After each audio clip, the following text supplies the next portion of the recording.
Olá, seja muito bem-vindo a mais um VEcast. Na verdade, nós estamos inaugurando hoje uma nova temporada do VEcast. Meu nome é Vinícius Lima, sou editor online do Ministério Fiel e do Voltemos ao Evangelho desde julho de 2022. Deus tem me dado essa graça, a convite do Vinícius Mussima, que é o nosso convidado de hoje. Na verdade, nós estamos hoje comemorando 15 anos de Voltemos, do site Voltemos ao Evangelho, e ninguém melhor do que o pai da criança, hoje aqui, para nos ensinar, sobre muitas coisas. Vamos falar hoje sobre teologia reformada e teologia reformada no Brasil.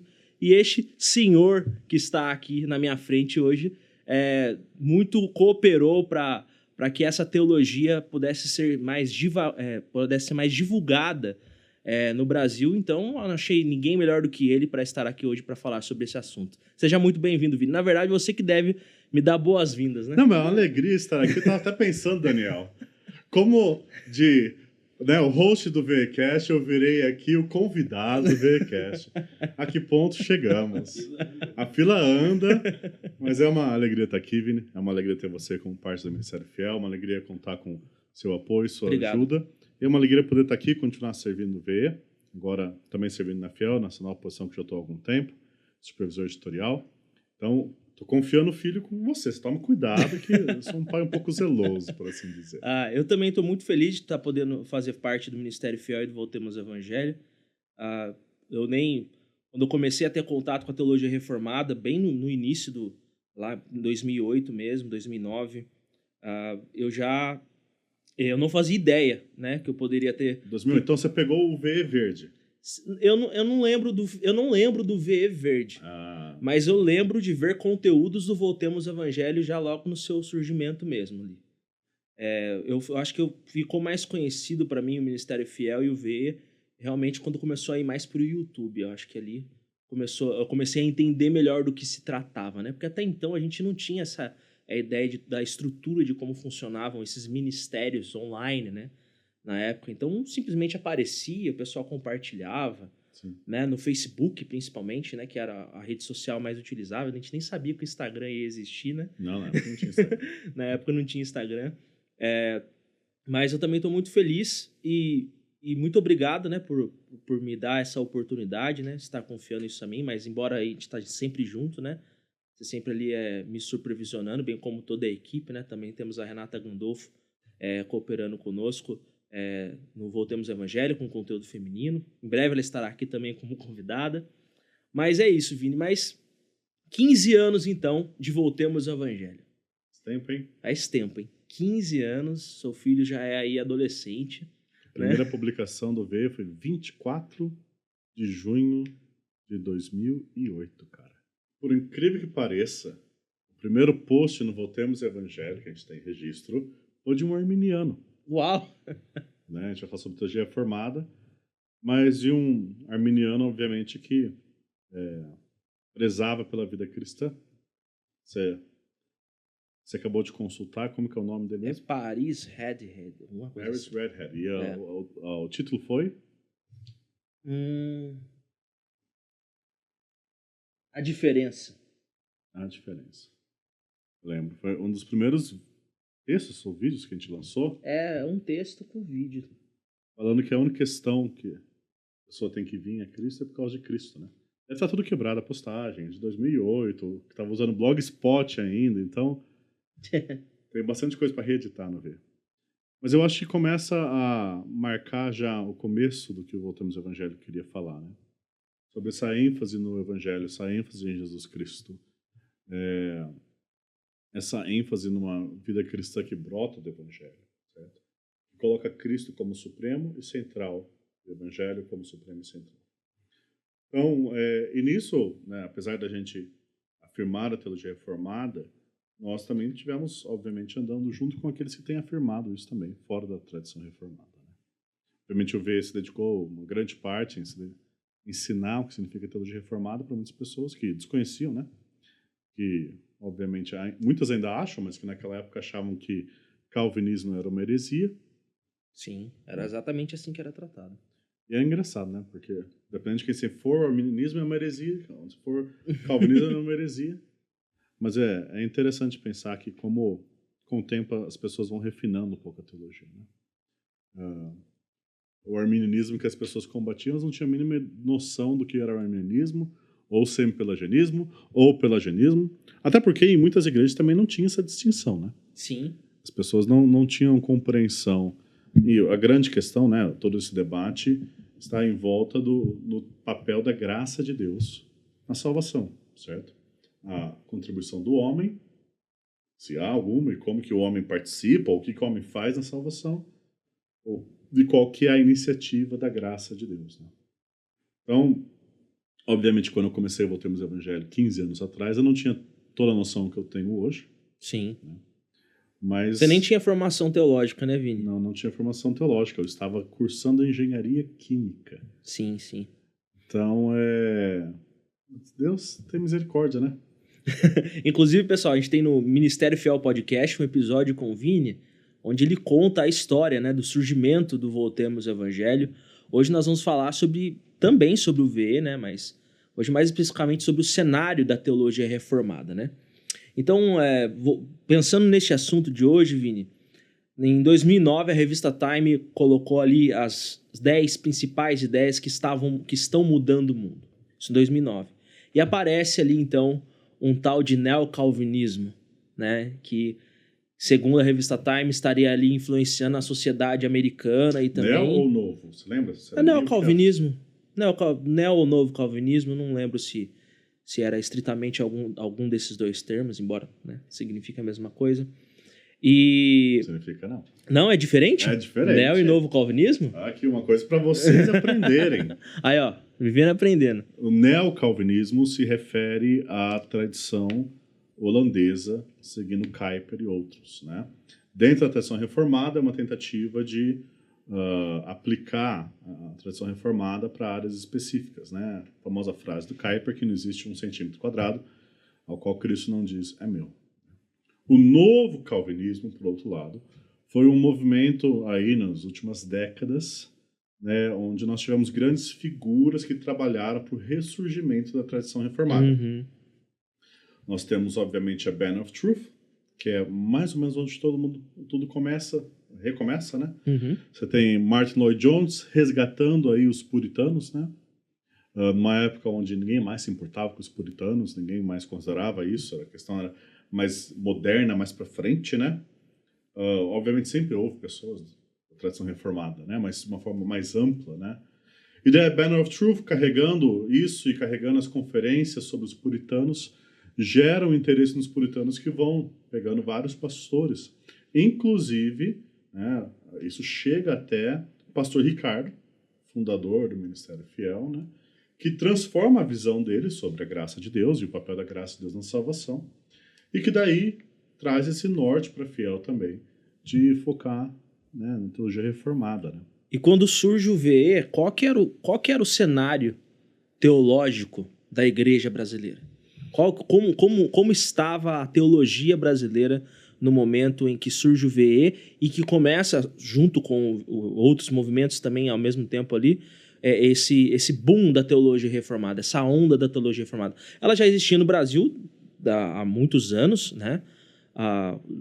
Desde lá do Brasil colonial, Vila Ganhou e tudo mais, e a Igreja Presbiteriana do Brasil também já estava aqui há muito tempo, ali nos começos dos anos 2000. A Editora Fiel também já estava aqui, Vida Nova, Shed Publicações, mas ainda assim não parecia ser algo tão popular entre os evangélicos.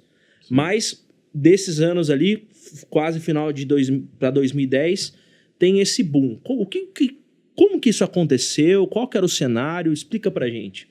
Então, há vários fatores para a gente considerar isso, né? Primeiro, lá nos Estados Unidos começa o surgimento desse movimento novo calvinismo com vários, né, protagonistas desse movimento. Nós temos os popularizando muito a teologia reformada, temos John Piper, temos MacArthur, que, apesar de alguns não considerarem estritamente reformado, tem uma visão calvinista, por assim dizer, da soteriologia, né, da salvação. Daí você tem também Paul Washer, a mensagem chocante, que começa a conquistar tanto os Estados Unidos, né? E nisso eu estava mergulhado no mundo neopentecostal, como acho que boa parte do cenário brasileiro, né? Uhum. Era uma época, obviamente você tinha as várias denominações com questões diferentes, né? Uhum. Eu, por exemplo, nem sabia muito bem que igreja presbiteriana no Brasil existia, então você vê Nossa. quão profundo eu estava dentro da igreja neopentecostal. Mas, obviamente, e um pouco até hoje, quando as pessoas falam de evangélico, pensam em neopentecostal, né? Pentecostal Sim. é neopentecostal. A caricatura do evangélico brasileiro hoje Isso. é um neopentecostal, até hoje. E, obviamente, né, eu acho que de uma forma nacional, a teologia era muito pobre, certo? Você tinha algumas grandes figuras teológicas, mas a ênfase teológica não estava em doutrina, certo? Ela estava em outras coisas. Então, cada década tem as suas ênfases aí, né? Vamos ser ondas. Você tinha a ênfase, né, a onda da guerra espiritual, que você tinha até Este Mundo Tenebroso e outros livros de guerra espiritual, do qual eu fiz parte de todas essas coisas, enfim. Você teve o movimento de missões, que também foi uma década de muita ênfase missionária. Você teve a década do louvorzão e da questão da música, né, que surgiu de várias bandas. Você teve uma época evangelística, né, de ganhar o Brasil para Jesus. E todas com suas ênfases, com seus lugares. Talvez distorções dentro das ênfases, às vezes muita distorção, mas ênfases dentro da vida cristã. Guerra espiritual é uma realidade cristã, né? Talvez o que fizeram foi fora do que a Escritura ensina. Mesma coisa que as outras áreas. Então, o que você via tristemente no cenário evangélico era uma pobreza doutrinária muito grande, mesmo em igrejas reformadas. Né? Quando a gente fala sobre a Igreja Presbiteriana do Brasil, nós que não somos da IPB, assumimos que a Igreja Presbiteriana ela é reformada. E ela, não subscreve a Westminster? Sim. Só que isso não significa que cada pastor, ou todo pastor da denominação, abraça a doutrina reformada e tudo isso com afinco. Né? Até dentro deles também você vai ver representação de um evangelicalismo mais amplo, né? De um fundamentalismo também, outros até também com traços mais neopentecostais. Então, E na Igreja Batista, então? Daí... Não, mas daí você tem o surgimento de várias questões que acontecem nas igrejas batistas, né? Da convenção, inclusive. Então você tinha um cenário dos evangélicos que não se importavam tanto com essas questões doutrinárias, né? A questão de calvinismo e arminianismo era coisa do passado. Fundamentalmente, né, toda igreja que você perguntasse aí de viés mais arminiano, calvinismo é uma heresia, que você sequer pensa. Quando a Bíblia fala sobre eleição e predestinação, a gente pula. E era exatamente isso, a sensação que eu tinha. Quando eu começo a falar sobre essas questões, as pessoas falam que predestinação não está na Bíblia. É tipo, você já leu Efésios? Efésios 1, já leu Romanos 9? E muito da parte de convencer as pessoas foi simplesmente, leia Romanos 9. Porque existia, e ainda há, obviamente, em grande parte, uma ignorância bíblica muito grande. Então, obviamente, né, as vias para popularizar a teologia eram poucas, né? E nisso, então... Os meios de comunicação não eram tão amplos também, não eram tão amplos, né? Você tinha poucas figuras trabalhando e fazendo um bom papel, né? Como você disse, já tinha editores, já tinha Vida Nova, já tinha o Chat, já tinha Fiel, que estavam labutando. Então, o surgimento da onda da teologia reformada não acontece no vácuo, apesar dela aparecer para mim no vácuo. Sim. Né? Infelizmente, a minha influência maior veio de fora, veio dos Estados Unidos. Certo? Quando eu conheço a teologia reformada, é por via do Paul Washer, via de vídeos em inglês, né, de coisas que, para mim, ninguém nunca ensinou no Brasil, que não era verdade, mas que não chegou até mim pelas vias do Brasil. Né? Mas, por outro lado, após conhecer a teologia reformada lá fora, né, o próximo site que foi assim a grande nutrição teológica para mim foi monergismo.net.br, né, que Felipe Sabino tanto editou com tanto afinco. Muito recurso lá, muitos artigos. Muito recurso de lá também. Eu aprendi muito com lá, né? Eu também, com uma amplitude de artigos e de assuntos e focado nessas questões, né? Então, o que me leva a pensar que apesar de, para mim, começar aí em 2007, 2008, a ideia de movimento reformado, teologia reformada, a coisa já estava vindo antes. Sim. Já existia grupos de pessoas discutindo essa questão. O próprio pastor Gilson, que é meu pastor, já tinha sido alcançado por isso e já estava labutando e já estava trabalhando por Sim. isso. Né?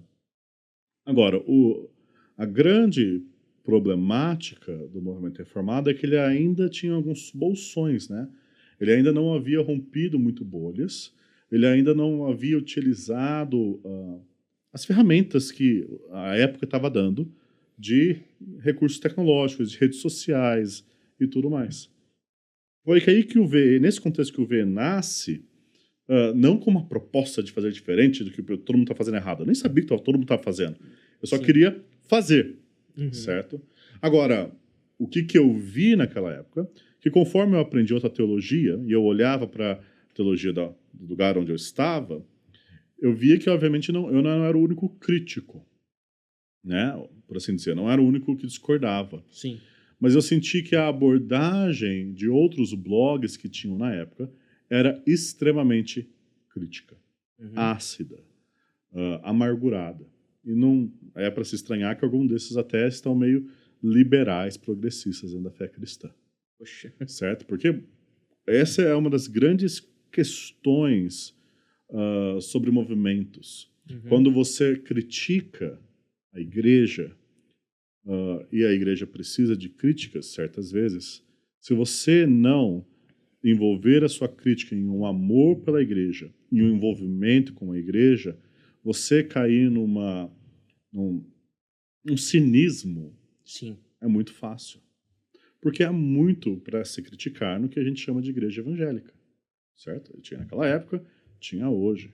A gente tem pastor que estava com dinheiro na cueca viajando, entendeu? Tem casos e casos de abuso infantil no meio de evangelhos. Tem muito para se criticar. E é muito fácil a gente simplesmente querer cortar com tudo isso. E quantas vezes, no meu coração mesmo, às vezes eu penso, gente, será que realmente compensa ser chamado de evangélico hoje em dia, diante de tudo que está acontecendo? Né? Agora, evangélico é um termo, ele pode significar várias coisas. Ele significava aqueles que lutavam pelo entendimento do evangelho mais conservador, no sentido de que Cristo, de fato, nasceu de uma virgem, ele encarnou, ele é Deus, homem, ele viveu uma vida perfeita, morreu pelos nossos pecados, ressuscitou corporalmente para nossa justificação, subiu aos céus, está sentado à destra de Deus, de onde voltará para julgar vivos e mortos. Amém. Então, essa é a mensagem do evangelho que muitos criam naquela época, mas que também não era uma mensagem que você ouvia frequentemente no púlpito. Então, é nesse contexto de pouca doutrina, pouca ênfase na mensagem do evangelho, que não só o V, mas vários movimentos começam a surgir tentando resgatar isso. É nessa época que você tem lá fora a coalizão pelo evangelho. Sim. Certo? Nascendo, acho que 2007, acho que um ano antes, né? Obviamente, esses pastores já conheciam e viviam a teologia reformada muito antes para depois se juntarem. Né? Sim. Então o V é um produto disso. Né? Eu não sou um criador original e genial. Não, eu sou resultado de vários trabalhos nacionais e internacionais que estavam acontecendo por anos. Mas quando o V nasce, ele traz esse diferencial das redes sociais, ele foca na questão do vídeo, ele traz uma abordagem para a teologia reformada mais propositiva do que combativa.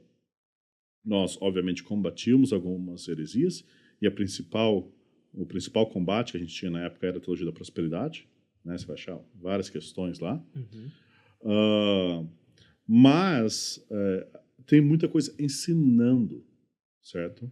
E vídeos que, obviamente, na época eu entendi que brasileiro lê pouco, e a gente então avançou nessa área de vídeos, né? Deus foi bem gracioso, trouxe vários voluntários, né? Voluntários bem capazes para tanto ajudar com a edição, né? Um jovem que, né? E tudo jovem, né? Tudo com o Google como professor, que não sabia fazer nada e aprendendo a fazer nada, assim como eu aprendi, né? A fazer as coisas, aprendi o que era HTML, CSS, tradutor, editor de vídeo, não sabia absolutamente nada disso. Eu sabia como montar um reator para uma indústria, entendeu? Mais ou menos também, sejamos sinceros. E daí, desses jovens curiosos e desejosos de compartilhar, surge o vídeo Como Faça a Guerra, do John Piper. Esse Certo? talvez seja o mais visualizado. É. E assim, era a época também dos sermon jams, né? Famosos, aqueles sermões musicados, né? Ritmados, Sim, que também alcançou muita gente. Ou seja, tinha uma roupagem mais jovem, sim. né? Tanto que eu tinha 15 anos na época. 15 anos, cara. Ele falava muito comigo, né? Faz tempo. E então, acho que nesse contexto que o V surge, com essa proposta talvez um pouco diferente de algumas outras propostas, não todas. O Fiel estava aqui ensinando, tinha outros ensinando, mas chega nas redes sociais, a gente faz um uso muito bom do Facebook, né? Numa época onde o Facebook era muito orgânico, Sim. então o V cresceu muito naquela época. A gente chegou, acho que ainda tem, né? Se não diminuiu porque o Facebook foi restringindo, né? 700 mil pessoas no Facebook. Uau. Numa época onde uma postagem, quando a gente já estava junto com a Fiel, chegava a 3 mil curtidas, 4, 5 mil curtidas fácil. Né? Daí as redes sociais também começaram a atravancar, como elas cresceram, né? A gente pegou também o surgimento do Facebook, então, muito orgânico, né? Uhum. Obviamente, isso começou a atrapalhar um pouquinho depois. Mas a ideia é que é igual, assim, por assim dizer, Lutero com a imprensa, entendeu? A mensagem juntou com o meio favorável e a coisa espalhou rápido. Acho que foi algo assim, a mensagem da graça de Deus na salvação juntou com um meio novo que estava começando, as redes sociais, a Web 2, né? 1.0, e espalhou rápido também por muitos para conhecer, e que é a teologia reformada. E disso que é interessante, é que o crescimento da onda da teologia reformada, que eu acho que já passou, na verdade, essa onda, né, essa década já passou, leva a outras considerações, onde até mesmo você tem movimentos arminianos e contra-reformados católicos, né? Então, remonstrantes e católicos pensando mais profundamente, não repensando de trocar, mas pensando mais profundamente o que é a sua teologia. Né? A teologia arminiana da época, sejamos sinceros, era pelagiana. Sim. Né? O que as pessoas entendiam por arminianismo era pelagianismo. Sim. Era da pessoa salvar porque não tinha concepção de nenhuma de depravação total. Depois que as pessoas começam a estudar e começam a ver, nossa, Wesley também acreditava na depravação total. E tem uma questão chamada graça preveniente. O que é isso? Não sei, a gente nunca ouviu falar sobre essas questões. Então, claro, você sempre teve pessoas que souberam essas coisas, estudaram essas coisas, mas começa a popularizar para outras pessoas. Então, arminianos começam a se informar também da sua teologia. A teologia arminiana fica mais refinada, inclusive mais próximo da teologia calvinista. Uhum. Né? Um entendimento mais sólido da graça de Deus, do pecado do homem, do papel, certo? Ou seja, mesmo o movimento reformado tendo suas reações contras, ainda assim há um aprofundamento da ação de Deus graciosamente na salvação. E isso eu considero como muito lucro. Sim, com certeza. Eu lembro que o que mais eu percebia, primeiro eu percebi em mim, depois comecei a perceber nas pessoas, é que o surgimento da teologia reformada fez com que todos refletissem porque eles creem no que eles creem. Isso. Parecia que ninguém se preocupava, eu simplesmente creio nisso e não tinha um conhecimento profundo sobre Deus, né? Até a mesma teontologia básica sobre quem é Deus. Ninguém parecia se preocupar muito sobre isso. Por exemplo, eu sabia que Deus era justiça, mas ouvir que Deus tinha ira, para mim foi algo chocante. Sim. Aquilo para mim, eu sabia que Deus era amor, mas entender que o amor dele era Cristo Jesus morrendo, sofrendo a ira de Deus no meu lugar, aquilo aprofundou muito mais a minha noção de quem Deus é, de quem Cristo é e da minha própria salvação. Então eu percebi que, embora ali, de repente estava todo mundo falando teologia, ninguém falava de teologia. De teologia. Todo mundo simplesmente se preocupava em ir à igreja e fazer a igreja funcionar e os eventos das igrejas ali, os programas, mas ninguém refletia de fato. Até porque, Vini, eu lembro que na época a pregação expositiva era uma coisa que era raro, né? Era mais ainda é. Ainda é, mas era mais fácil achar dinheiro na rua do que uma pregação expositiva. Então, os textos difíceis da Escritura, eles eram deixados de lado. Então você tinha pregações temáticas sobre o amor de Deus, né? Sobre questões aí do dia a dia, né? Sobre casamento, pregações sobre amizade, né? Mas aí, isso, na pregação temática, não que toda pregação temática seja ruim, não é isso. Eu mesmo já fiz várias, mas é que você acaba, às vezes, escolhendo os melhores textos da Bíblia ali para corroborar com a sua ideia do Sim. seu tema. E quando você tem uma pregação expositiva, você, principalmente a sequencial, né?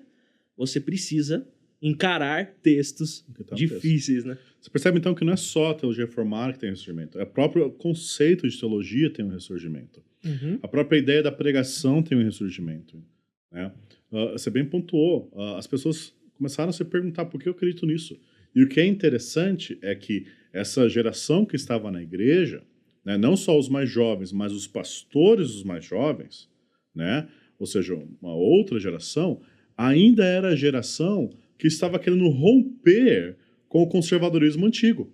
Sim. Você tem uma geração, só que a forma deles romperem e pensarem em igreja é pragmática, Uhum. não é teológica. Ou seja, eles reproduziam a teologia, mesmo querendo práticas eclesiásticas diferentes. Por exemplo, a própria igreja que eu estava, o pastor tinha um background da presbiteriana. Ou seja, muito desse background dele meio que barrava o sermão dele de ir para vias muito longe. Uhum. Mas o pensar igreja também era freestyle. Só que daí o que acontecia? Muitas vezes, tudo bem, tinha uma música nova, tocava rock, sabe?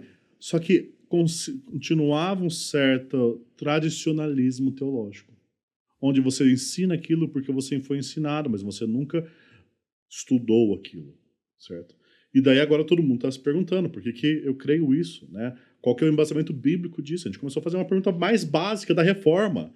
Qual é só a escritura? Por que eu acredito? No que eu acredito? O que a Bíblia ensina sobre isso?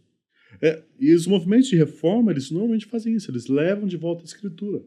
Então, isso é outra questão positiva, mesmo as pessoas sendo decididamente arminianas e entendendo a teologia arminiana, só o fato da pessoa falar, não, eu não vou ser arminiano porque minha denominação ou porque minha igreja ou porque meu pastor porque minha mãe mas eu quero entender o que o próprio Senhor Deus ensina na sua escritura, já é de grande valor para a igreja brasileira, entendeu?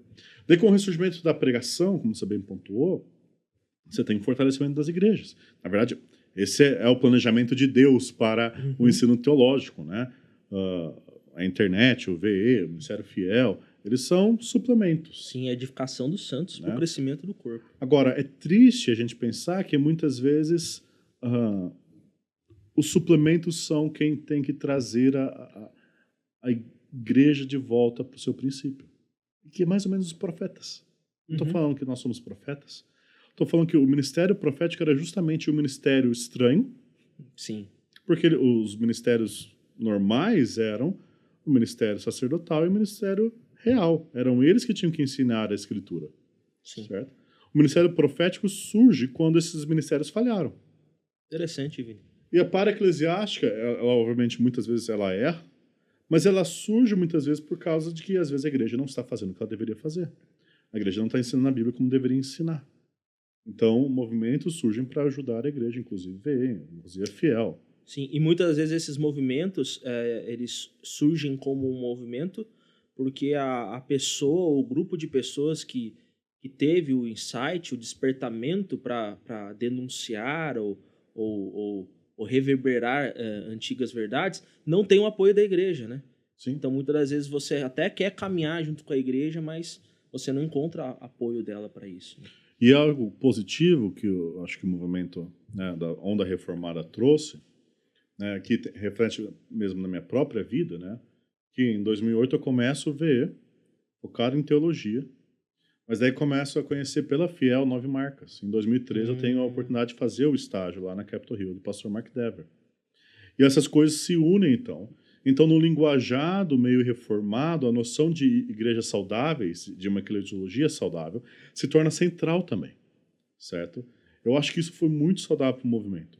Porque o movimento reformado, né, da internet, ele tem muito perigo de virar web crente, de virar a fase de jaula, de virar pessoas que só ficam debatendo no Twitter. Sim. Então, essa entrada da Nove Marcas, da eclesiologia saudável, de uma preocupação com a igreja, com o pastor, com a pregação reformada, eu acho que centraliza um pouco essa questão onde ela deve ser centralizada, na igreja local. Sim. Onde os outros ministérios que existem servem para servir a igreja. Sim. Eles existem para ajudar a igreja em questões. Né? Na verdade, o conceito que a gente deveria pensar é a união do trabalho de igrejas para suplementá-las em uma área. Então, é isso que é, por exemplo, um seminário. Igrejas se juntam, sustentam um seminário, pelo menos denominacionais, para que esse seminário possa sustentar pessoas. O modelo, talvez, de sustento seja outro hoje em dia, mas a ideia continua sendo a mesma. Né? Aqui na Fiel, nós somos todos de igrejas. Sim. Certo? É um trabalho da igreja. Uhum. Certo? É um trabalho onde você está sendo cultivado e aprendendo na sua igreja, domingo após domingo, eu na minha.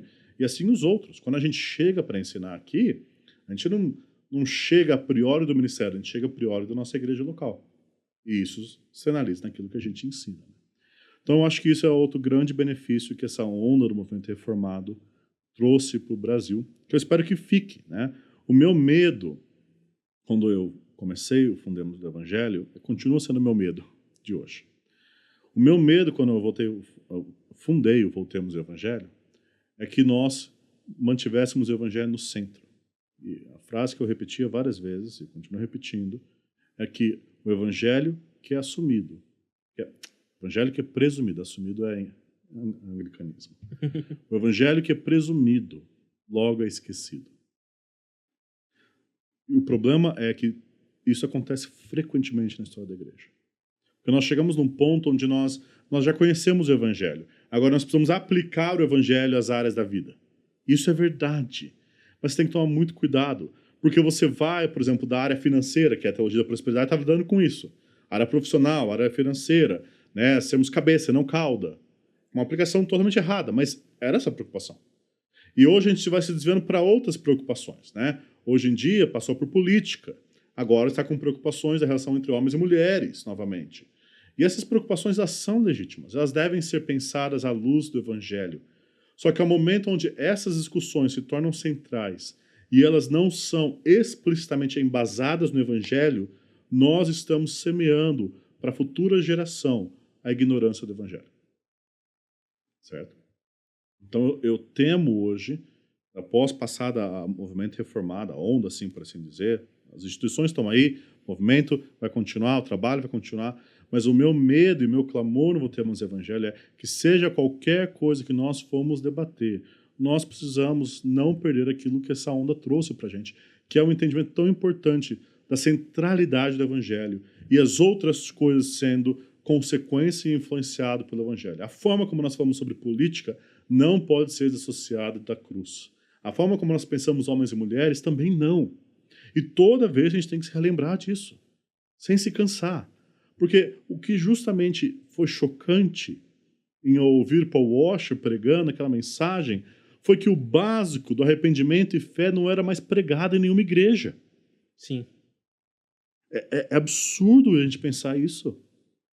Mas a gente ouvia como ter uma família feliz, como ser um bom amigo, como fazer isso e aquilo, ser um bom profissional, mas o básico do básico, que significa ser um cristão, a gente não sabia.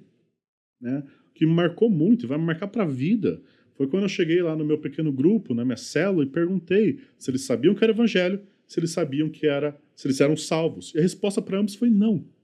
Eu estava aqui trabalhando com esses jovens há anos. Eu estava naquela igreja há anos.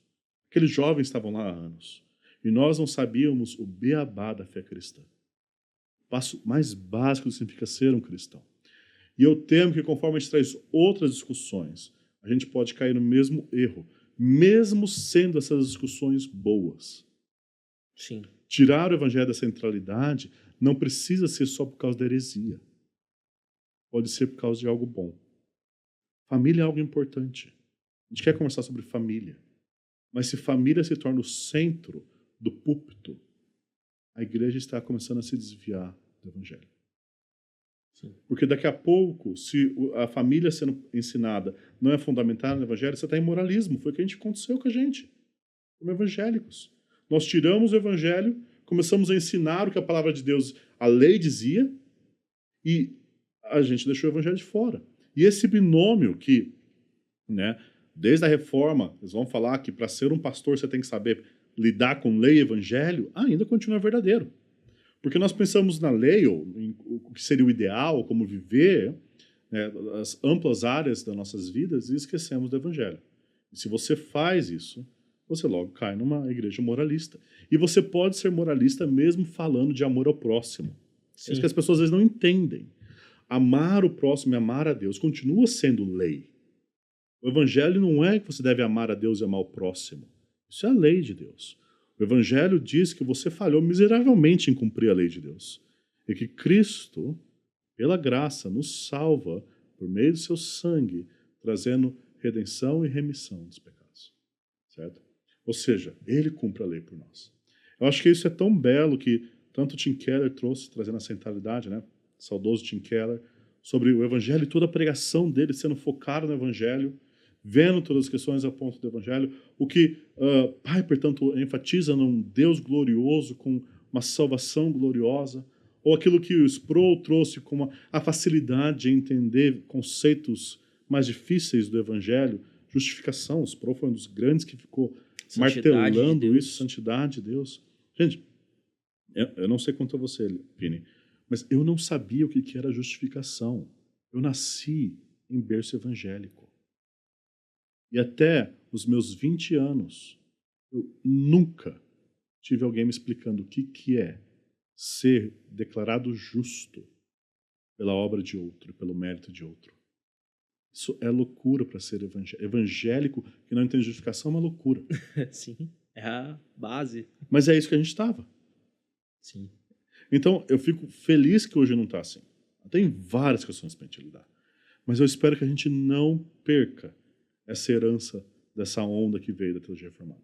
Seja pessoa calvinista, seja pessoa arminiana. Porque se a gente fizer isso, nós vamos estar novamente condenando a próxima geração à ignorância do evangelho. Sim. Há temas muito, muito importantes, né, para a vida cristã. Né? Educação de filhos, política, né, família. Mas realmente, quando você... Filosofia, cultura, cosmovisão, então, né? Nos últimos 10 anos, toda a igreja teve pelo menos 3 acampamentos com tema de cosmovisão, né? Exatamente. É o tema mais... O que eu acho ótimo, mas é aquele ponto que me preocupa.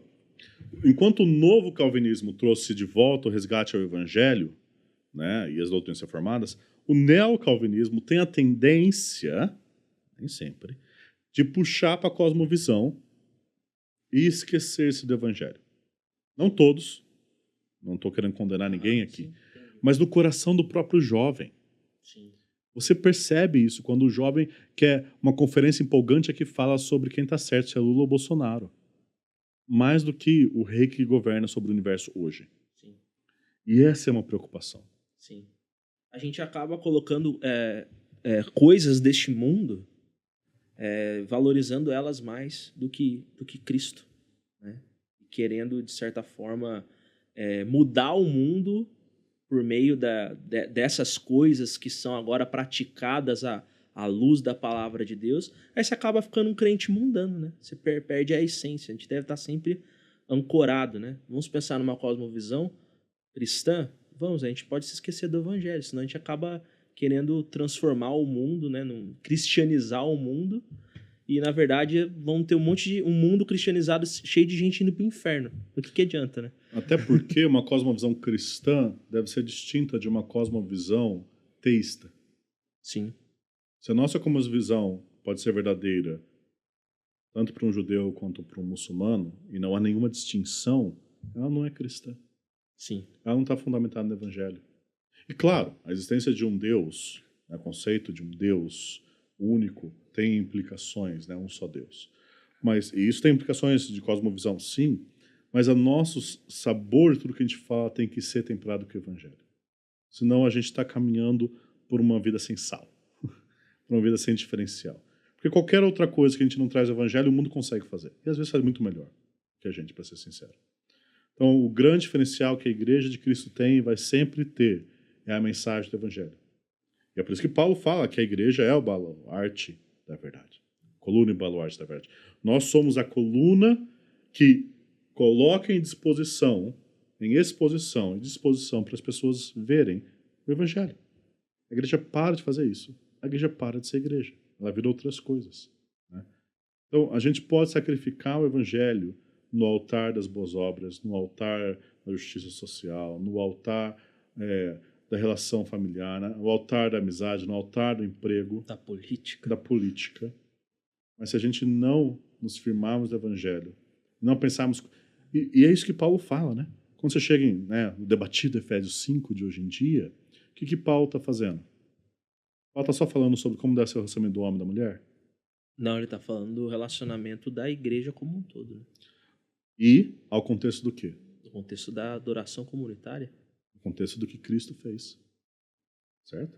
Sim. Paulo coloca os princípios do relacionamento do marido com a mulher fundamentado no que Cristo e a igreja se relacionam, no que Cristo fez. Ou seja, o fundamento de Paulo para uma vida moral, por assim dizer, em todas as esferas, é o evangelho. Sim. Né? E não só a lei. A lei nos guia, na verdade, mas o evangelho também transforma e clareia nosso entendimento do evangelho, certo? Por exemplo, né, o mandamento de amarmos uns aos outros. Isso já é um mandamento que existia lá em Levíticos. Amarás teu próximo. Cristo vem e fala, amarás teu próximo, amarás, né, o teu irmão como quer? Como a ti mesmo. A ti mesmo. Depois ele fala o que para os discípulos? Amarás uns aos outros como eu vos amei. Agora a gente tem um novo paradigma no evangelho da lei. Do que significa esse amor. A lei não muda. A lei continua. A lei moral de Deus é eterna. Mas você tem um novo exemplo, um novo entendimento, uma nova profundidade diante do evangelho do que aquilo significa. Certo? E é por isso que, após o entendimento do evangelho, quando a gente pensa, por exemplo, em amar marido e mulher, o amor do marido não é mais só um amor qualquer. É um amor sacrificial, como Cristo amou a igreja. Ou seja, quando a gente tira o evangelho dos desdobramentos do evangelho, nós prejudicamos os desdobramentos do evangelho. Sim. Nós enfraquecemos ele. Ou seja, pensar em criação de filhos que não seja a luz do evangelho é uma criação de filhos prejudicada. Sim. E qualquer outra área. Então, eu acho que o grande clamor do VE continua sendo o clamor hoje é que nós voltemos ao evangelho. Que nós mantenhamos o evangelho no centro, para que as outras coisas possam estar no seu devido lugar, interpretadas corretamente e vividas corretamente. Que bom, Vini. Obrigado por essa reflexão. E qual agora o cenário hoje? O que dá para a gente falar sobre coisas boas no movimento reformado, né? Na igreja reformada brasileira, e coisas ruins mesmo, assim, coisas que precisamos nos atentar mais. Claro, você já mencionou algumas, mas pontue de uma maneira melhor. Eu acho que o movimento reformado, como um movimento mais consciente de si, por assim dizer, ele amadureceu. Obrigado, Daniel. Ele amadureceu em instituições, isso é muito bom. Né? Você tem, por exemplo, o surgimento de seminários, né, como o seminário Martin Bucer, já há um bom tempo, o seminário Foco agora. Você tem as próprias editoras reformadas que surgem com o conceito mais assim, como, por exemplo, a própria Fiel, que estava antes aí, mas você tem a Pronobis agora, você tem a Trinitas, a Monergismo, que começou também o trabalho editorial de livros e outras tantas. Então, por um lado bom, eu acho que o movimento amadureceu em instituições. E a gente precisa entender que, de fato, movimentos orgânicos, eles não perduram para sempre. Isso é normal. Cada década a igreja tem um destaque novo. Tudo bem. Agora, o que mantém a ênfase constante são as instituições. Então, o que vai formar a próxima geração de pastores conscientes do evangelho, da graça de Deus, são os seminários que foram fundados, ou seminários agora que têm bons professores que, né, têm uma concepção mais robusta da graça de Deus. Ou seja, eles vão agora ter bom acesso à literatura. Ou seja, todos esses movimentos para-eclesiásticos, por assim dizer, que ajudam a igreja, foram fundados nesse período aí de movimento. E isso é muito positivo. Por outro lado, nós temos que tomar um pouquinho de cuidado quando nós estamos na minoria. Quando nós sentimos que o movimento das igrejas evangélicas, por assim dizer, da cultura, está levando para um outro lado. Então, por exemplo, né, a grande maior parte dos reformados no Brasil são complementaristas. Né? A igreja brasileira, especialmente mais a arminiana, está arrumando, e já tinha arrumado faz tempo, para o igualitarismo. Certo? E ainda há muito debate sobre isso. Mas qual será a nossa postura diante disso, entendeu? A gente pode cair numa uma postura muito crítica e muito ácida e voltar a se isolar na bolha. Eu acho que a onda reformada nos ajudou a romper essa bolha. Uhum. E se a gente voltar a ser extremamente crítico, como os reformados são conhecidos de ser, e, na verdade, todo mundo que estuda um assunto se torna crítico do outro. Né? Uhum. Não é só reformado, não. Qualquer pessoa que começa a estudar um assunto entra na jaula, onde ele começa a criticar todas as outras pessoas. Mas o perigo agora é a gente se enjaular, a gente se embolhar, por assim dizer, a gente se colocar na bolha de novo e acabar não conversando com outros, não ensinando outros, assumir uma postura muito crítica, muito ácida com a igreja brasileira e cair novamente num tipo de niilismo, num tipo de cinismo sobre a igreja brasileira, certo?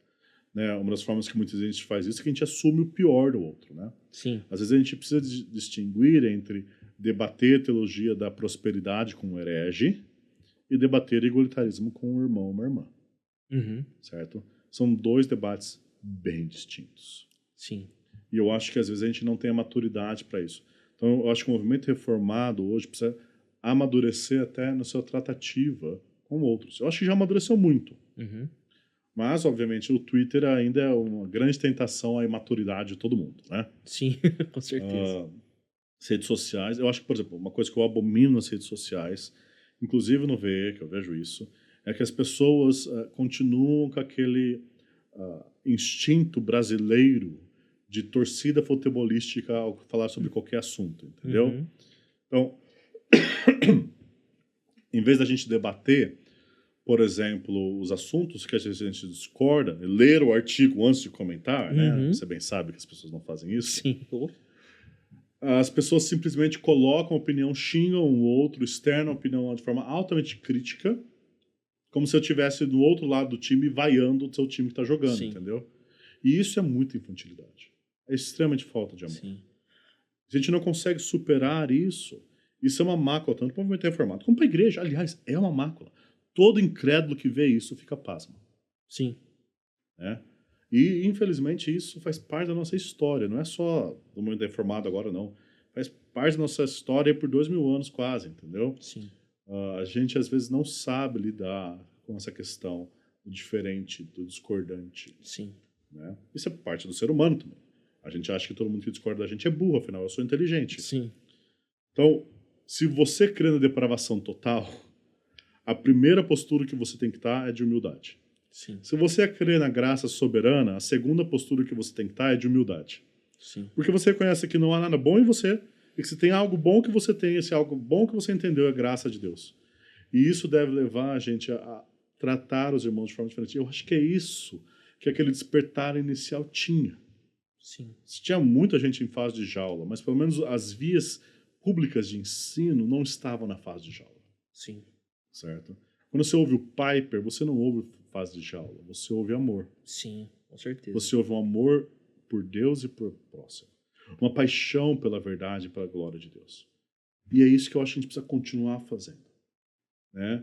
Tomar muito cuidado com o cinismo e com o ar crítico com os outros. Sim. Nós temos aqui na Fiel um livro do John Webster, editado pelo nosso querido Rafael Belo, né? Santidade, né? Que fala que a teologia é razão santa. Eu acho que nós devemos, e temos um curso do Belo também sobre isso, né? Teologia de Virtudes, sobre a importância de entender que quando estamos fazendo teologia, nós estamos diante de Deus. E ter essa postura, esse coração de que eu estou diante de Deus e isso significa que eu estou abaixo dele, então eu não devo objetificar a Deus, muito menos a verdade. Então eu percebo que as pessoas começam a dominar alguns conhecimentos, as pessoas, não me incluo, né? Nós, quando começamos a dominar algum conhecimento, parece que a gente já não é mais usado pela verdade em alguns momentos, mas parece que a gente usa a verdade. Ao invés de eu ser usado pela verdade de Deus, eu uso a verdade para dominar, né? E acabo ali, em nome da verdade, machucando pessoas é, e, e tratando a verdade de Deus como algo que me coloca acima das pessoas, quando na verdade eu deveria servir as pessoas, né? Então acho que isso é uma coisa que todos nós precisamos crescer muito, né? Isso.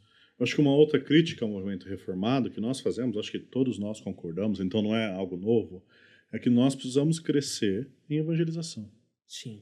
em plantação de igrejas, entendeu? Graças a Deus, há pessoas de outras tradições que conhecem a teologia reformada e vêm para nossas igrejas. Isso é bênção. Pessoas também, se forem na nossa igreja e entenderem que o arminianismo é verdadeiro, podem ir para outra assembleia, isso não é nenhum problema também. A grande questão é que o crescimento da igreja nossa não pode ser em virtude somente das pessoas, dos assembleanos entenderem diferente a graça de Deus e virem para nossa igreja, entendeu? Ou seja, eu acho que Parar de pescar em aquário, né? parar de pescar em aquário. Agora, na verdade, acho que a gente nem pesca, não é como se a gente fosse lá buscar a pessoa, entendeu? As Uhum. pessoas veem questão que elas discordam e acabam procurando uma igreja reformada. E eu não tenho tanta crise mais com isso, eu já tive um pouco de crise, eu não tenho muita crise. Se uma pessoa da minha igreja, que eu sou batista, entendeu o batismo infantil, amém, vai para a presbiteriana, você vai servir lá. Uhum. Né? Eu não sou dono da sua vida, eu não sou o reino, eu sou uma igreja, tem outras igrejas fiéis, glória a Deus por isso, entendeu? Por outro lado, eu acho que a gente deve, né, uma das coisas que a gente precisa orar mais é que aquele impulso do movimento missionário que surge entre os calvinistas, Sim. surge entre os batistas reformados, entendeu? Né, grandes heróis de missões são batistas reformados. Só que a gente precisa avançar isso. E eu acho que a gente está avançando. Eu sei de várias plantações de igreja, várias novas igrejas sendo plantadas, né? Então a gente não pode superestimar o movimento reformado no Brasil como se a gente fosse 50% dos evangélicos. A gente não deve ser nem 5% dos evangélicos. É sério, entendeu? A gente faz bastante barulho na internet, graças a Deus. A gente ensina bastante na internet, queremos continuar fazendo isso. Mas numericamente falando, nós somos novos e com pouca estrutura. Então, plantação de igreja vai ser algo mais difícil. Mas está sendo feita. Está sendo feita. Agora, nossa postura como membros de igreja, como cristãos, precisa ser mais voltada para aquelas disciplinas básicas que os assembleanos muitas vezes fazem muito melhor que a gente. Sim. Certo? Com Oração, certeza. leitura bíblica, evangelização, certo? E não que reformados não façam isso, a gente precisa fazer mais. E a gente tem como aprender também com nossos irmãos assembleanos, entendeu? Que muitas vezes focam tanto nisso que acabam esquecendo de outras coisas, que a gente também pode ajudá-los com essas fraquezas também, certo? Eu acho que essa visão mais ampla de igreja, de reino é bom, certo? Uhum. Eu acho que o movimento reformado que se fecha só em si, onde eu sou a única igreja verdadeira, é um movimento sectário. E herético significa justamente sectário, certo? A gente tem que tomar cuidado para, muitas vezes, não extremar isso. Isso não significa que eu preciso fazer todas as coisas com irmãos do quais eu discordo de algumas coisas. Eu não preciso plantar igreja, por exemplo, com um presbiteriano. Eu sou batista. Então, tipo, se a gente plantar uma igreja junto, o que a gente vai fazer quando a gente for um bebê nascer, entendeu? Uhum. Da mesma forma, não tem como um complementarista plantar a igreja com um igualitarista. Vai ou não vai ter mulheres pastoras? É uma questão sim ou não. Não é uma questão, vamos achar um meio termo. Não tem meio termo. Uhum. Então, tudo bem. E é isso que eu também... As pessoas às vezes precisam relaxar um pouco. Tá tudo bem. Sim. Tudo bem você ter essa visão. Tá tudo bem eu ter essa visão. A gente precisa, obviamente, tomar cuidado com extremos que podem acabar gerando abuso, podem acabar gerando negligência. Mas tudo bem. Né? A gente discorda. A gente concorda no principal. Então, eu posso trabalhar em evangelização com o igualitarista. Não teria nenhum problema com isso. Eu não vou plantar uma igreja com ele porque a gente vai ter problemas fundamentais na eclesiologia do dia a dia, certo? Mas eu acho que a gente conseguir ver essa questão mais ampla vai ajudar, certo? Então, no movimento de ensino, por exemplo, eu não vou ensinar ou chamar para ensinar aqueles que discordam radicalmente do que a gente ensina. Considerar eles como irmãos. Irmãos, amo eles, né? Oraria com eles, leria a Bíblia com eles, estaria junto com eles. Mas, obviamente, eu não vou colocar esses para ensinar. Por outro lado, eu também não quero ter tamanha crítica e acidez que eu os considere como pagãos. Então, saber transicionar nisso é muitas vezes difícil. Porque a gente precisa ponderar caso a caso. Sim, controlar o peso da mão, né? Controlar o peso da mão. Então, acho que são algumas questões e críticas que eu traria para o movimento reformado. Novamente, eu não sou nenhum representante de nada. Eu também, né, eu acho que se a gente perguntar para Augustus, para Franklin, para outros, vão ter uma perspectiva muito mais profunda dessa questão. Mas eu, como alguém que estou envolvido com essa onda desde do seu, como o seu movimento mais forte, né? Uhum. Essas coisas que eu tenho visto, essas coisas que eu desejo que a gente melhore e continue a trabalhar por. Legal. E olhando agora para o futuro, Vini, quais são os desafios, né, que estão aí diante de nós? Alguns fantasmas. Você acha, por exemplo, que o liberalismo, a neo-ortodoxia ainda representa um perigo para a igreja, ou é algo já superado? Como a teologia reformada, a gente pode esperar isso do futuro? Qual a sua opinião sobre o nosso futuro e as possíveis influências aí que a teologia reformada, pelo menos no Brasil, terá de enfrentar? Cara, o liberalismo clássico eu acho que não. Eu acho. Mas o liberalismo clássico não me preocupa tanto. Uhum. Porque ele é nitidamente oposto. Ele é facilmente distinguível. Uhum. O problema não é o liberalismo clássico, são formas que a gente vai chamar de progressistas, de visões da escritura, do evangelho, que começam a minar o cerne do que significa ser evangélico. Então eu não estou nem falando como teologia reformada agora. Sim. Estou falando como evangélico. Sim. Como evangélico, nós cremos na escritura inspirada e inerrante. Essa é uma base do ser evangélico. Se uma pessoa tem uma visão não inerrante da escritura, tá bom. Não autoritativa da escritura. Não autoritativa, não inspirada, tudo bem. Você só não é evangélico. Entendeu? Se você tem uma outra visão sobre o evangelho, onde você não enxerga a ressurreição como necessária fisicamente, daí é mais liberal mesmo, daí é herege. Mas há outras coisas que talvez a gente não coloque como herege, que minam importantemente a mensagem e o ensino nosso. E é esses que me preocupam um pouco mais, porque eles podem ter muitas coisas em comum, mas algumas coisas lá tornam o terreno um pouco areia movediça. Certo? Então, certos progressismos que enxergam a escritura de uma forma muito crítica, mais do que uma hermenêutica de amor, como se diria, são perigosos, certo? Há alguns expoentes de ensino pastoral sobre isso, de púlpito, esses me preocupam. Uns poucos, não são tantos assim.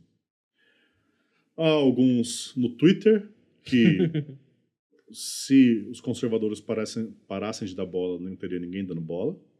Né? O Twitter tem sua própria bolha progressista ou liberal, e lá tem liberal mesmo. Mas se você for na maioria das igrejas evangélicas do Brasil, não é isso que me preocupa. Uhum. Eu acho que a gente dá muito palanque para essas pessoas. O que me preocupa e continua preocupando, e que é a mesma questão, é o pragmatismo. Entendeu? É aquela... É o mesmo problema que a gente lidou, ou tentou lidar, quando surgiu o V, e continua aí. A gente vai em qualquer igreja por aí, as pessoas estão ensinando que elas aprenderam e nunca se aprofundaram nos estudos e continuam um tradicionalismo não fundamentado, certo? O sola escritura, que é tão caro para nós protestantes, acaba sendo deixado de lado para ficar com aquilo que a gente aprendeu, sem ser crítico, num bom sentido, sem avaliar a luz da escritura. Certo? Eu tenho mais medo desse pragmatismo, desse tradicionalismo vazio, do que eu tenho tanto medo de um liberalismo clássico. O progressismo está no meio das minhas preocupações, por assim dizer. Porque, cara, isso não chega no interior. Não chega no interior. Você já imaginou um cara chegando no interior do Nordeste e falando que, bem, a gente precisa atualizar a Bíblia? Entendeu? Ninguém vai dar... Vão achar absurdo isso. Mas essas coisas aparecem nas metrópoles, né? Nas capitais. E é lá que isso começa a semear um pouquinho mais amplo, né? é nesses redomos que nós temos mais progressismos em diversas áreas. Então é aí que eu acho que a gente deve ficar um pouco preocupado sobre essas questões que minam a autoridade da Escritura na vida cristã, certo? E com isso eu não estou falando nós buscarmos interpretar a Escritura corretamente de acordo com o seu contexto.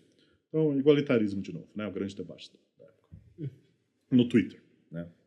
No interior ninguém está sabendo disso. Existe uma coisa a gente falar, né? Eu li isso no Twitter, não lembro quem. Paulo era misógino em suas opiniões, então mulheres podem ser pastoras. Existe outra coisa a gente falar. A sua interpretação de que Paulo proibia mulheres pastoras está errada por esse contexto e esse motivo dentro do argumento de Paulo. São dois pesos altamente distintos, entendeu? Aqui a gente está falando sobre hermenêutica, interpretação bíblica, contexto. Aqui a gente está falando sobre desprezo à autoridade da Escritura. Então, enquanto a gente está aqui, a gente pode conversar. Quando a gente estiver aqui, no desprezo à autoridade da Escritura, a gente está trabalhando com alguém que está fora do que significa ser protestante. E, historicamente, até cristão. Desde o começo do cristianismo, há uma afirmação da inspiração da Escritura. Certo? Negar isso, eu não vou dizer que automaticamente torna alguém herege, mas torna automaticamente alguém desqualificado para o ensino na igreja cristã. Não recomendável. Não, desqualificado. Sim. Porque se Paulo fala que o papel do mestre é preservar essa doutrina, essa pessoa está desqualificada, ela está negando essa doutrina. Uhum. Ela ainda pode crer no evangelho e ser salva, mas ela não pode ser mestra, está desqualificada. Certo? Então, perceba as nuances que a gente precisa ver aqui. Então, eu acho que, ainda dentro dessas discussões, há questões para a gente ver. Né? A forma como a gente acaba reinterpretando coisas, precisa sempre tomar cuidado se a gente está fazendo isso à luz do que Deus escreveu e intentou, ou à luz do nosso contexto de hoje. É influenciado por visões e perspectivas, né, que muitas vezes impõem na sua exegese sobre o texto que eles querem falar. Né? Mas isso é um debate, várias questões para a gente ter e avançar. Eu acho que talvez o nosso maior desafio, tanto para hoje quanto para o futuro, é a questão da política. Eu acho que hoje isso é o que mais pega.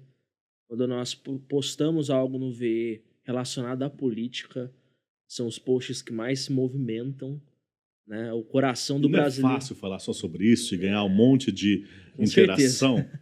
E é por isso que muitas vezes, eu vejo, vou fazer um parênteses enorme aqui, né? Às vezes a gente é tentado, né?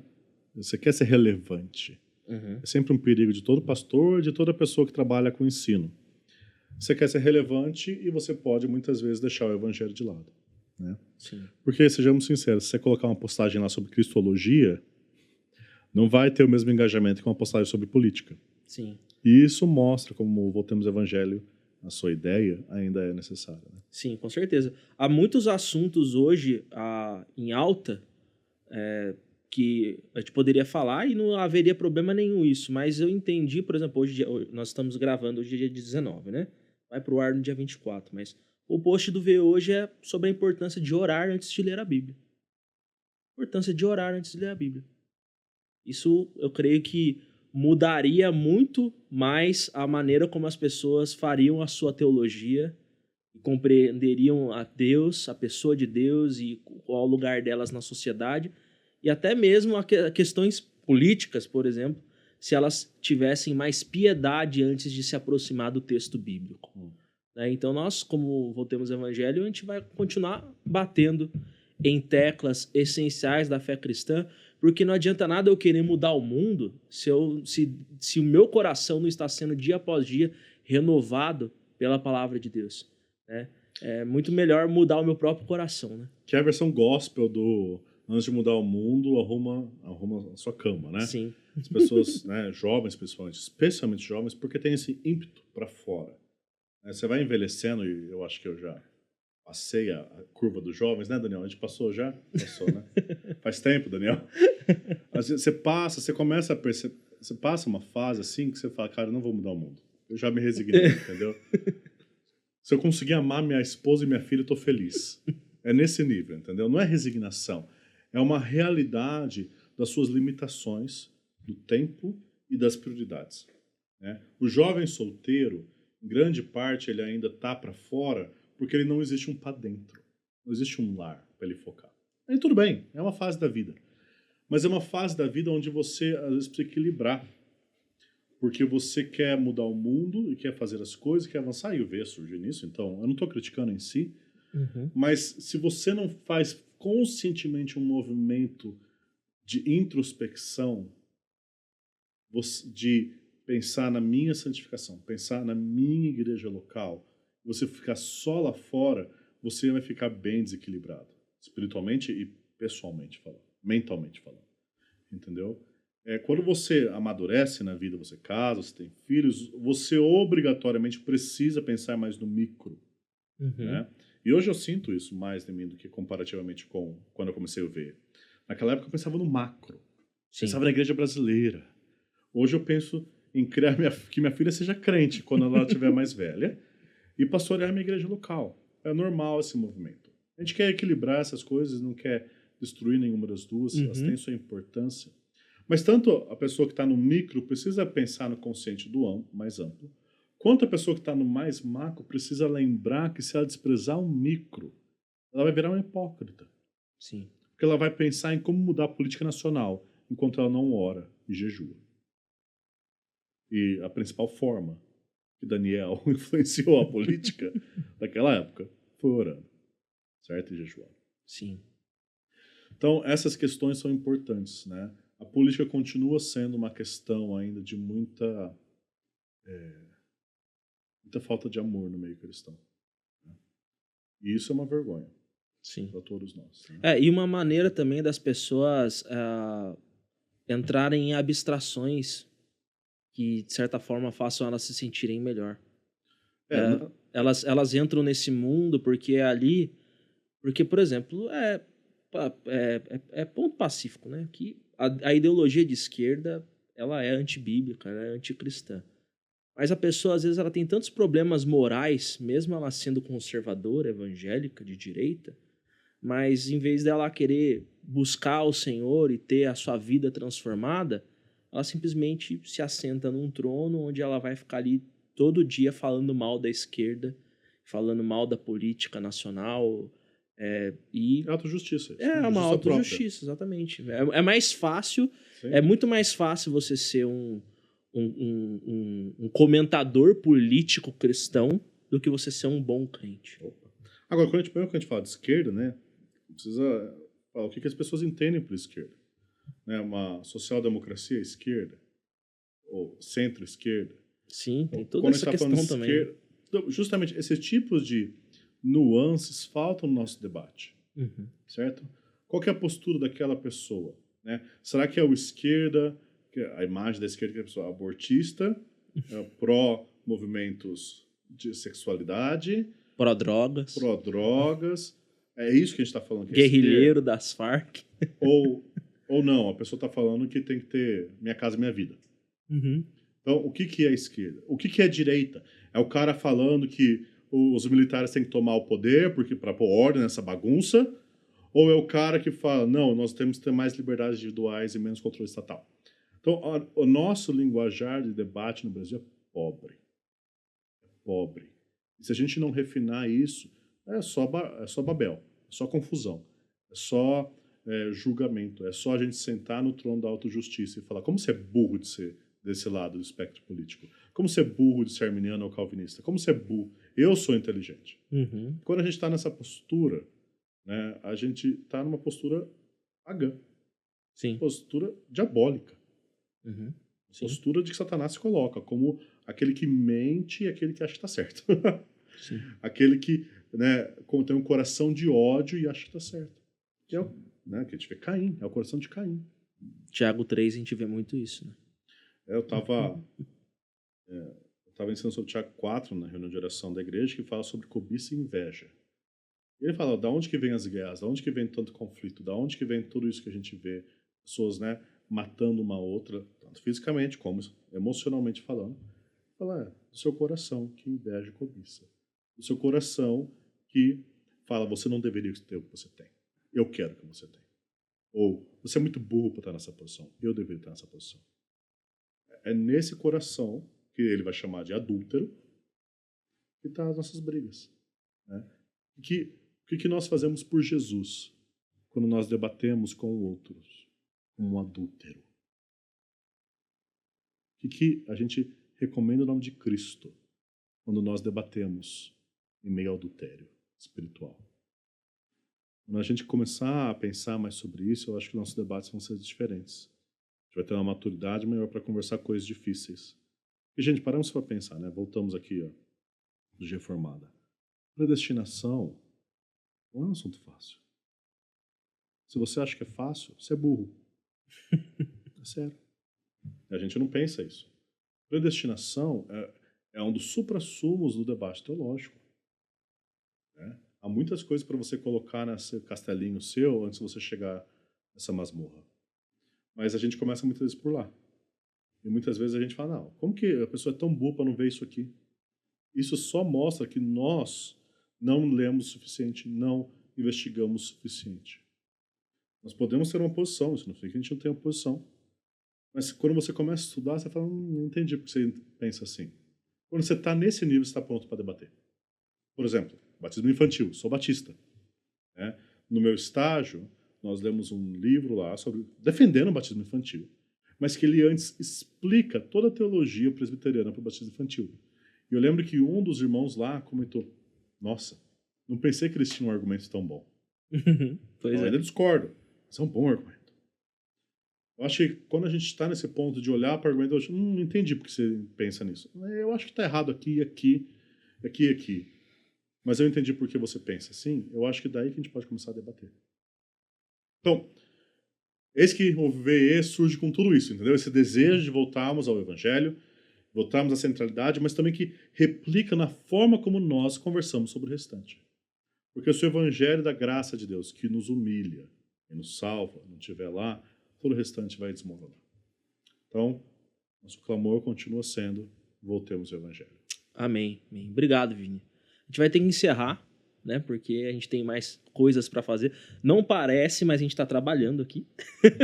Mas nós temos ali planilhas para lidar, né? Orçamentos, postagens para fazer, textos a revisar. E só por isso que a gente vai precisar encerrar. Nossa conversa estava muito boa, Vini. Muito obrigado. Obrigado, Não... Vinícius, também. Obrigado. Não foi a primeira vez e nem a última que você vai estar participando aqui com a gente. E que Deus nos abençoe, né? E dê mais anos de vida ao Voltemos ao Evangelho, ao Ministério Fiel, para que a gente continue em amor, né? Falando a respeito das verdades da palavra de Deus, para que ele seja glorificado. Vini, obrigado pelo seu trabalho agora, sendo o editor do Voltemos ao Evangelho. Que Deus te dê muita graça. Eu gostaria só de concluir esse episódio com a gente orando. Amém. Orar? Vamos orar.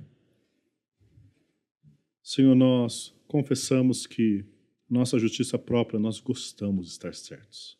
Sim, Senhor. Nós gostamos mais de estar certos do que gostamos de edificar o nosso irmão. Perdoa-nos, Pai. Ajuda-nos a lembrar-nos que nós somos todos pecadores, carentes da Tua graça. E o pecado afeta todos nós, inclusive o nosso pensar. E se o Senhor não for misericordioso, nós não conseguimos entender nem os primeiros passos do Evangelho. Então nós pedimos graça para nós, graça para a igreja brasileira, para que possamos, Senhor, compreender a Sua verdade e ensinar a verdade em amor, seguir a verdade em amor como Paulo nos instrui, Pai. Para que assim a Sua igreja possa crescer, ligada por todo juntamento, por todo ligamento, todo ministério.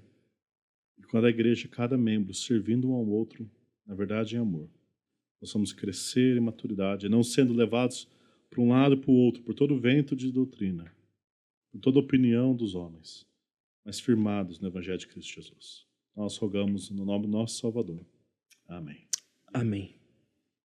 Deus seja louvado.